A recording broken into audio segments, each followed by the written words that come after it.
नमो तस्स नमो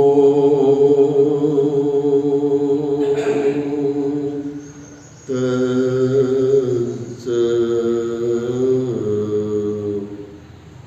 भगवतो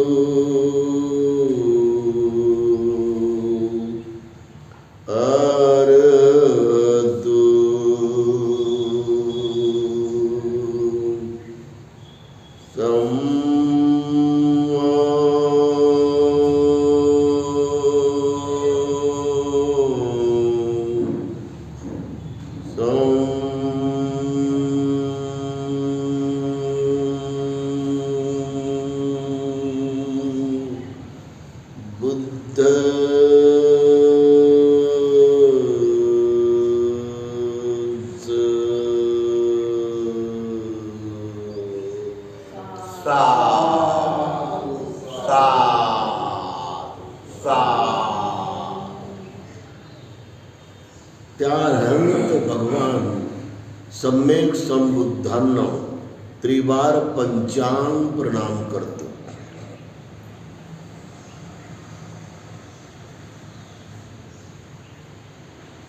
बुद्धांनो स्मृतीचा आपण आता आजपासून अभ्यास सुरू करत आहोत. बुद्धत्व प्राप्त करणे हे मानव जन्माचं सर्वात उचित उद्देश आहे. प्रत्येक स्त्रीनं, प्रत्येक पुरुषांनी, प्रत्येक युवकांनी आणि प्रत्येक युवतींनी आपल्या जीवनामध्ये बुद्धत्व लाभ झाला पाहिजे, यासाठी जीवाचं रान करणं गरजेचं आहे. कशासाठी करायचे बुद्धत्व प्राप्त? कोणती गोष्ट तुम्ही अशी करा, तुम्ही तशी करा असं लोक सांगतात. कशासाठी करायचे सारं? हे असं करा, ते तसं करा, ते तसं करा, पण कशासाठी करायचं हे कोणी बराबर विश्लेषण करत नाही. आणि त्यामुळं बऱ्याच लोकांना आपल्या जीवनामध्ये दिशा मिळत नाही. दिशा न मिळाले त्यांची जिंदगीमध्ये दशा दशा होत राहते.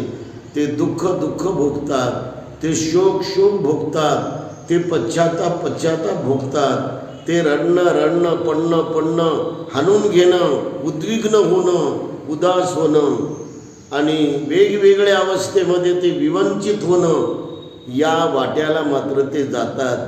त्यांची अशी गती होते. अशी गती मानवामध्ये कोणत्याही विश्वातल्या, कोणत्याही घरातल्या, कोणत्याही राज्यातल्या, कोणत्याही देशातल्या, कोणत्याही परिवारातल्या, कोणत्याही समाजाच्या, कोणत्याही संप्रदायवादाच्या, कोणत्याही पंथाच्या माणसाची अशी गती होऊ नये म्हणून बुद्धानं हे सांगलेलं आहे की बुद्धत्व हे प्रत्येक व्यक्तीला प्राप्त होते. प्राप्त करण्याच्या अगोदरच आपल्याला हे समजून घेतलं पाहिजे की बुद्धत्व नेमकं आपल्याला कशासाठी मिळवायचं आहे. जसं मी आपल्याला आता निवेदन केलं की सर्वीकडे लोक दुःखात येतात.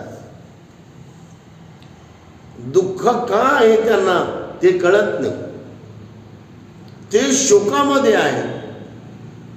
ते शोक करून करून करून करून परेशान आहेत. शोक आणि दुःख याने लोक ग्रासलेले आहेत.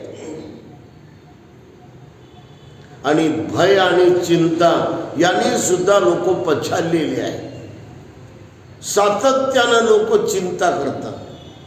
सातत्यानं लोक एकसारखी पूर्णपणे भयामध्ये आणि भयभीत होऊन जेव्हा पावा तेव्हा भयच त्यांच्या डोक्यामध्ये, मनामध्ये भयच.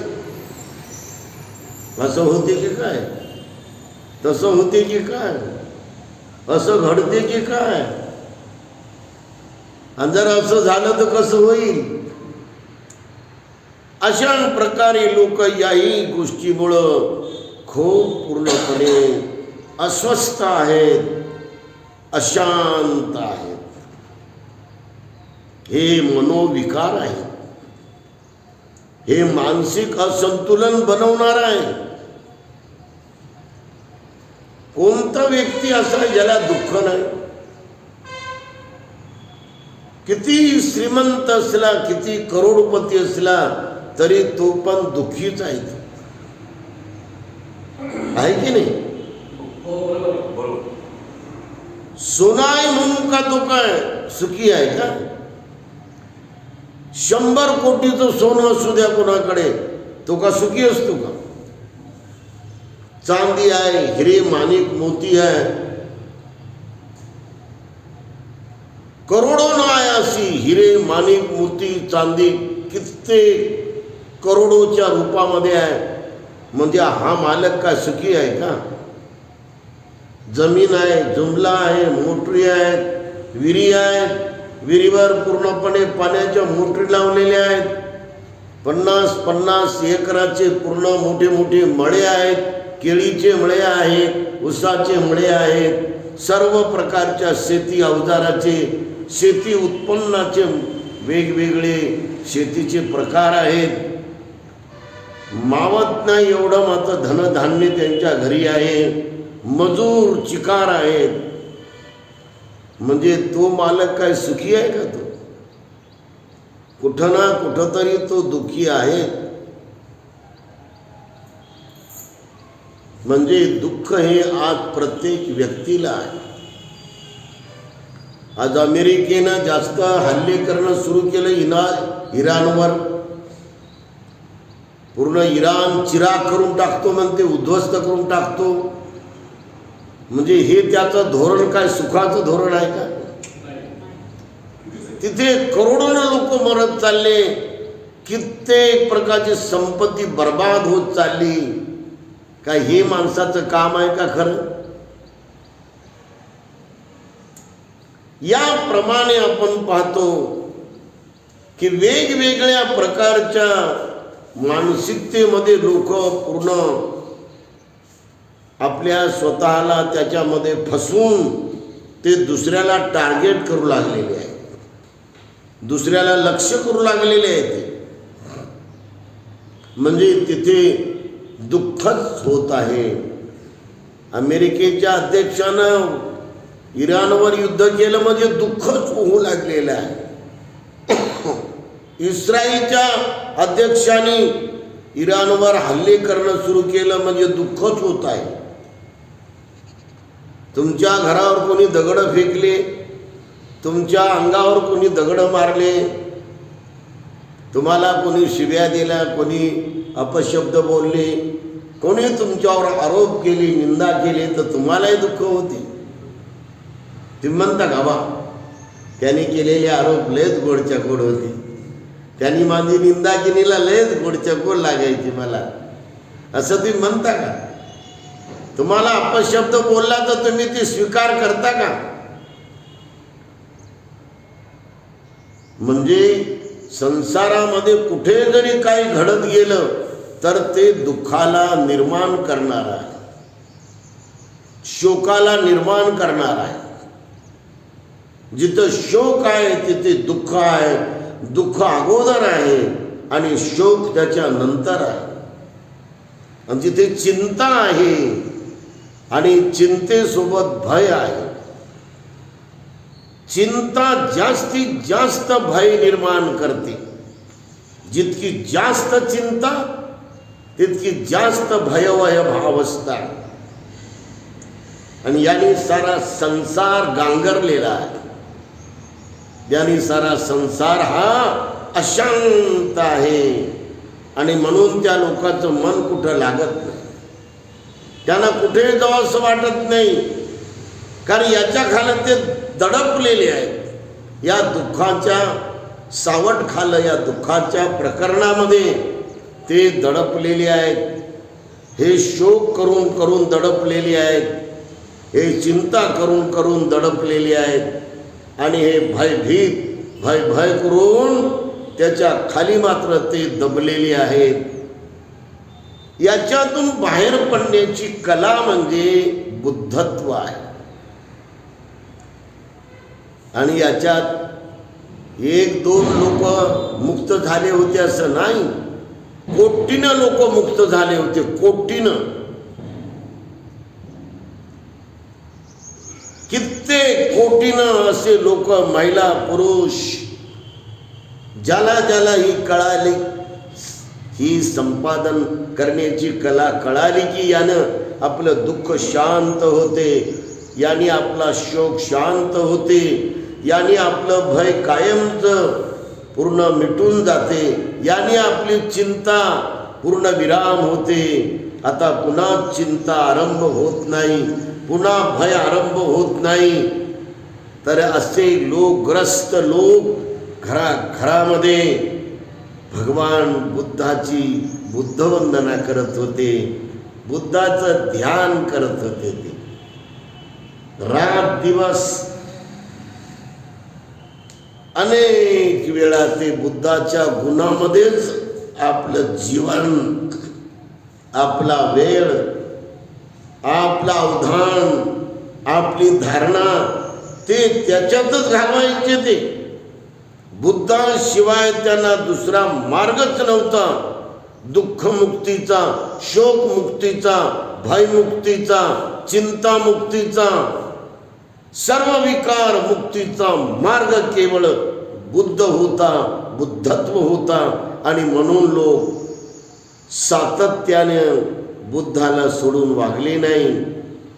जेवण करू लागले की आज आपल्याकडे सण आहे, त्या सणाच्या निमित्तानं आपल्याकडे पंचपक्वान्य बनवले, तर ते एका ताटामध्ये भरायचे थोडं थोडं. आणि ज्या दिशेनं बुद्ध असतील त्या दिशेनं ते सारवण सुरवण करून, त्याला रंगरंगोटी करून तिथे ते नेऊन ठेवायचे.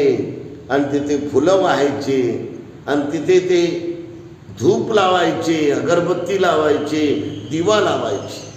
आणि बुद्धाला त्या दिशेनं ते लोक हात जोडून भगवान बुद्धाला नमो तस्स भगवतो अरहतो सम्मा संबुद्धस्स असं ते लोक नमन करत असतात, असं ते लोक आदर करत असतात. या पंचपक्वान्याच्या ताटाला, ते दिव्या लावण्याच्या प्रकाराला, ते अगरबत्ती लावण्याच्या प्रकाराला ते सारवण सुरवण केलं, रंगरंगोटी केली, आणि तिथे फुलं वाहिली, डिझाईन केली. याला तुम्ही अंधश्रद्धा म्हणाल का? याला तुम्ही मिथ्यादृष्टी म्हणाल का?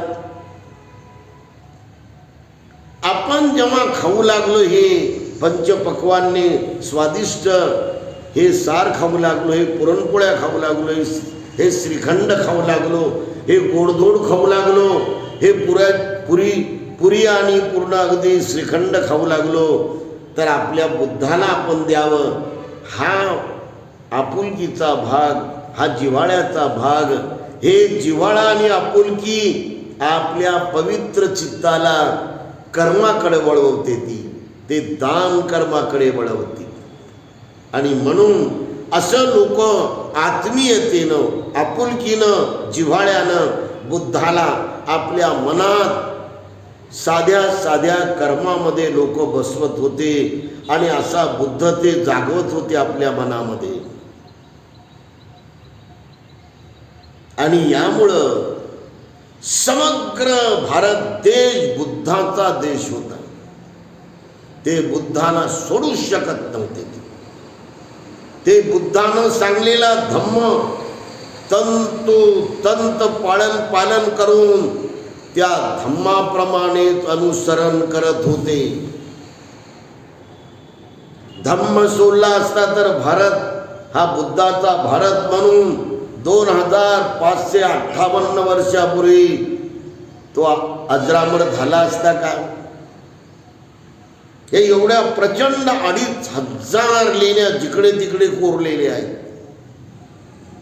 भारतामध्ये प्रत्येक ठिकाणी करोडोचे बुद्धविहार बनवलेले आहेत. कित्येक कोटीचे बुद्धविहार बनवलेले आहेत. आणि बौद्ध उपासक आणि बौद्ध उपासिका बौद्ध भिक्खू संघ नसल्यामुळे ते बाकीच्या संप्रदाय लोकांनी त्याला पूर्ण ताब्यात घेऊन त्याच्यात त्यांनी देव बनवले. त्यांचे बालाजीचं मंदिर बुद्धाचं मंदिर आहे. बालाजी हे पण बुद्ध आहे. पंढरपूरचं मंदिर हे पण बुद्धाचं आहे. पंढरपूरचा पांडुरंग हे पण बुद्धच आहे. या सर्व मूर्तीला आपण जर बारकाईनं संशोधन केलं तर त्या साऱ्या मूर्त्या बुद्धाच्या दिसतात आपल्याला. अख्खं पंढरपूरचं मंदिर हे बुद्धाच्या ज्ञानाचं मंदिर होतं. जिकडे तिकडे आजही तिथे बुद्धाच्या मूर्त्या आहेत. इथे नागनाथला हिंगोलीच्या जवळ नागनाथ औंढा नागनाथ आहे. तिथे सुद्धा बुद्धाचं प्रचंड बुद्धविहार होतं. साऱ्या त्या भिंतीमध्ये बुद्धाच्या मूर्ती आहेत. तिथं उत्खनन काढलं तर तिथे बुद्ध दिसते आपल्याला. भिक्खू संघ भिक्खुनी संघ उपासक संघ उपासिका संघ नसल्यामुळे बाकी साऱ्या संप्रदायवादी लोकांनी बुद्धाचे विहार त्यांनी देवालय बनवून टाकले. देवाचे तीर्थक्षेत्र बनवले. आणि म्हणून आपण या धम्माच्या मार्गाचा बुद्धत्वाचा प्रचार करायला गल्ली गल्लीमध्ये गेलं पाहिजे. गावागावात गेलं पाहिजे. वेगवेगळ्या खेड्यापाड्यामध्ये गेलं पाहिजे. प्रत्येक नगरामध्ये प्रत्येक कॉलनीमध्ये प्रत्येक घरामध्ये आपण असे कार्यक्रम राबवत लोकाला बुद्धत्व पटवून दिलं पाहिजे. आपण बुद्धत्व हे आतमध्ये दबलेलं आहे. त्याला बोधीचे अंकुर म्हणतात. बरोबर आहे का? बोधीचे अंकुर आतमध्ये आहे. हे बोधीचे अंकुर अत्यंत सुप्त रूपामध्ये अंतर्मनामध्ये दबलेले आहेत ते. म्हणून प्रत्येक माणूस बुद्ध सदृश्य महान गुणांनी संपन्न आहे. त्यामुळं बाबासाहेब आंबेडकर बोधिसत्व या रूपामध्ये आज जे उभे राहिलेले आहे त्यांच्यामध्ये बुद्धत्वाचे हे 10 गुण त्यांनी स्वतः जागवले, वाढवले, परिपक्व करण्याचा त्यांनी प्रयत्न केला. हे 10 पारमिता त्याला म्हणतात. 10 पारमिता म्हणजे बुद्धत्व. अष्टांग मार्गाचं पालन करून त्यांनी संसार जीवनाचं आलेलं दुःख, लेकरांचं दुःख, 4 लेक मेले त्याचं दुःख, भाऊ मेले त्याचं दुःख, बाप मेला त्याचे दुःख, आई मेली त्याचे दुःख आणि स्वतःची साथ देणारी सारा संसार वाहून नेणारी त्यांची पत्नी रमाई ही मरण पावली. या साऱ्या दुःखावरती अष्टांग मार्गाच्या पालनामुळे त्यांनी परिपूर्ण मात केलेली आहे. अष्टांग मार्गाचं पालन हे सुद्धा बुद्धत्वाला घेऊन जाणारं पालन आहे. म्हणून बुद्धाचा 37 बोधिपक्षीय धम्म हा माणसाला बुद्धत्वामध्ये उमलत नेतो.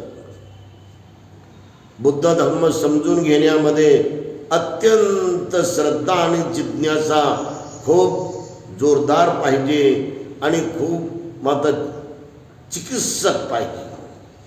आपल्यामध्ये जे गुण आहेत, आपल्यामध्ये जे करुणा आहे, आपल्यामध्ये जे मैत्री आहे, आपल्यामध्ये जे प्रेम आहे, आपल्यामध्ये जे तळमळ आहे, आपल्यामध्ये जे उत्साह आहे, आपल्यामध्ये जे उद्योग आहे, आपल्यामध्ये जे जिद्द आहे, चिकाटी आहे, आपल्यामध्ये जे त्याग आहे, थोडा बहुत आपल्यामध्ये जे दान आहे, दान देण्याची तळमळ किंवा भावना आपल्यामध्ये जे अपरिग्रही भावना आहे, सहिष्णुता आहे, औदार्य आहे, हे सर्व जे गुण आहेत, हे सर्व गुण हे बुद्धत्वाचे बीज आहेत.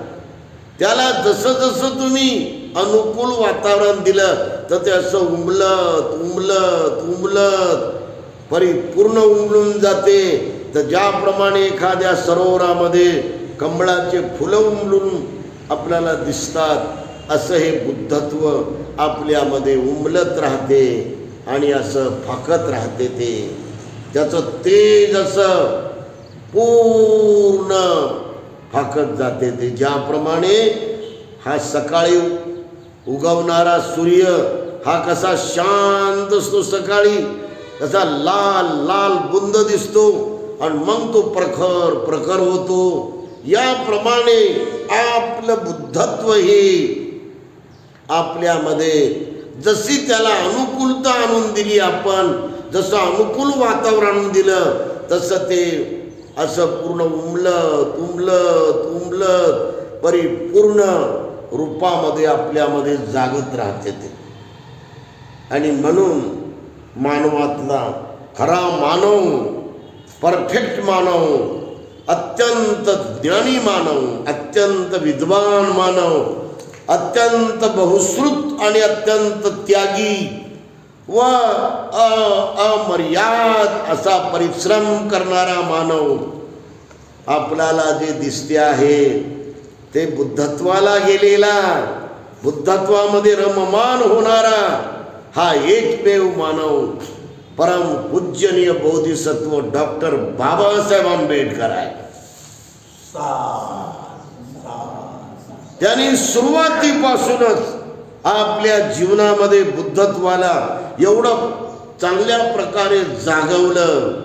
जेव्हा त्यांचं वय 16 वर्षाचं होतं आणि तेव्हाच त्यांनी कृष्णाजी केळुस्कर यांचं पुस्तक वाचून हे 10 पारमिता पूर्णत्वाला नेणाऱ्या, परिपूर्ण मानव बनवणाऱ्या, परफेक्ट ह्युमन बीइंग हे बुद्धाचं शिक्षण, हे बुद्धाचे गुण आणि हा अष्टांग मार्ग, दुःखमुक्तीचा मार्ग त्यांनी त्याच वयामध्ये अत्यंत संवेदनशील होऊन त्याचा ठाम निर्धार केला आणि त्या निर्धारामध्ये, त्या परिपूर्ण सम्यक संकल्पामध्ये त्यांनी आयुष्य त्याच्यावरच श्रद्धा ठेवून घालवलं.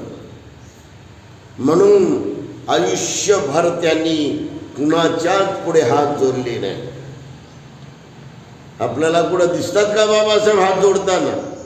कोण्या नेहरूला, कोण्या पंतप्रधानाला, कोण्या राष्ट्रपतीला, कोण्या पूर्णपणे याला नाही. फक्त कृष्णाजी केळुस्करलाच फक्त ते असं करतात. आणि राजश्री शाहू महाराजांना तरी ते म्हणतात हात जोडू नका म्हणतात.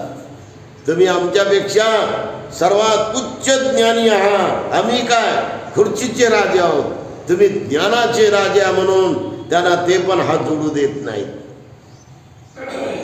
हे यालाच म्हणतात आपण बुद्धाचा पहिला गुण आहे ते म्हणजे नमो तस्स. तस्स म्हणजे त्यांना आणि नमो म्हणजे भगवंताला. हे जे त्याने सुरू केलं नमो म्हणजे नरेंद्र, हे गलत आहे. नमो म्हणजे तथागतांना आहे, नमो म्हणजे अरहंताला आहे, नमो म्हणजे सम्यक अवस्थेला आहे, परिपूर्ण निष्कलंक अवस्थेला नमो आहे, नमस्कार आहे. आणि संबोधीला नमस्कार आहे. आपल्या आयुष्यात बोधिसत्वानी कुणाच्याच पुढे मान झुकवली नाही.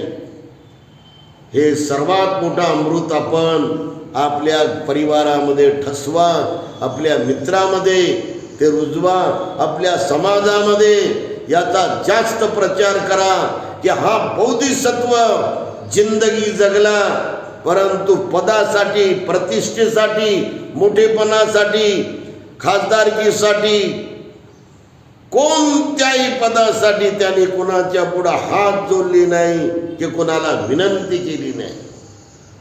आणि हेच बाबासाहेबांचा खरा परिपूर्ण उच्च ज्ञानाचा आणि शिलाचा स्वाभिमान आहे. म्हणून नमो म्हणताना कुणाच्या पुढे झुकू नका, कोण्या बाई पुढे झुकू नका. किती मोठी बाई असू द्या, किती मोठा मंत्री असू द्या, किती मोठा महत्त्वपूर्णपणे माणूस असू द्या, आपण त्याच्या पुढे झुकायचं नसतं. हे बाबासाहेबांनी आपल्याला शिकवलं. आणि म्हणून आपण नमो नमो तस्स म्हणतो. तस्स म्हणजे फक्त त्यांना, म्हणजे अर्हंतांना, त्यांना म्हणजे अगदी भगवंताला. हे भगवंत म्हणजे कोण? हे कपडे म्हणजे भगवंत नाही, हे चिवर म्हणजे भगवंत नाही, हे मुंडन करणं म्हणजे भगवंत नाही, हे भिक्षापात्रामध्ये एक टाइम जेवणं म्हणजे भगवंत नाही. त्यांना भगवती भगवान. ज्याने तृष्णा भंग केली, कामतृष्णा, भवतृष्णा, विभवतृष्णा कायमची भंग केली, आता शिल्लक राहिलीच नाही तृष्णा. 120 प्रकारचे तृष्णा ज्याने मनातून कायमची विच्छेद करून टाकली, नष्ट करून टाकली, त्यांनाच भगवान म्हणतात. बरोबर आहे की नाही? मग आज जे लोक भगवान भगवान म्हणू लागले आपापल्या वेगवेगळ्या देवतेला, ते बरोबर आहे का? स्त्रीला भुलवणारा कोणी भगवान होऊ शकतो का? सत्तेसाठी कुणाला बाण मारणारा, तलवारी मारणारा किंवा जखमी करून त्याचा पूर्ण गळा शिरच्छेद तोडणारा कोणी भगवान होऊ शकतो का? लढाई करणारा भगवान होऊ शकतो का? आपलंच राज्य जिंकलं पाहिजे यासाठी कोणी भगवान होऊ शकतो का? हे सर्व विद्वानांनी असं वर्णन केलेलं आहे. याला भगवान म्हणता येणार नाही. म्हणून दोष भगवती भगवान, ज्याने कायमचा द्वेष खतम केला. कोणता द्वेष नाही ज्याला. समाजाचा द्वेष नाही, परक्यांचा द्वेष नाही, स्वकीयांचा द्वेष नाही, नातेवाईकांचा द्वेष नाही, गणगोत्राचा द्वेष नाही, धर्मियांचा द्वेष नाही, कुणाचा द्वेष न करणं हे धम्मवान धार्मिक माणसाचं एकमेव लक्षण आहे, आयडेंटिटी आहे त्याची. बरोबर आहे की नाही?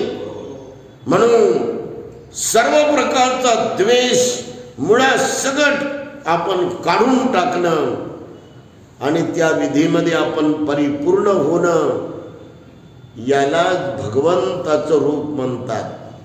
आपण जर द्वेष काढला तर आपण भगवान झालो. आपण तृष्णाग्नी जर विझवली तर आपण भगवान झालो. आपण द्वेषाग्नी विझवली तर आपण भगवान झालो. आपण क्रोधाग्नी विझवली तर आपण भगवान झालो. आपण मोहाग्नी विझवली तर आपण भगवान झालो. आपण लोभाग्नी विझवली तर आपण भगवान झालो. आपल्या मनातील सर्व अग्नीला विझवणं हे भगवान मार्गानं चालणाऱ्या माणसाला एक प्रकारचं महान असं उच्च ऐतिहासिक पद प्राप्त होते. सर्वांचं मंगल हो, सर्वांचं मंगल हो, सर्वांचं मंगल हो. आयु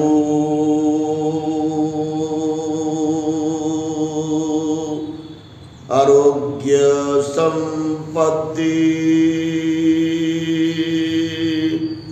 सग संपत्ति में वंच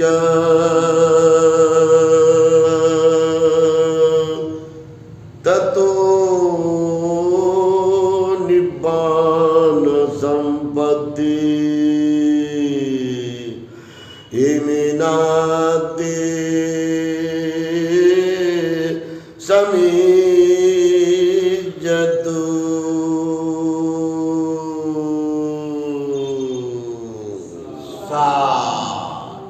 साधु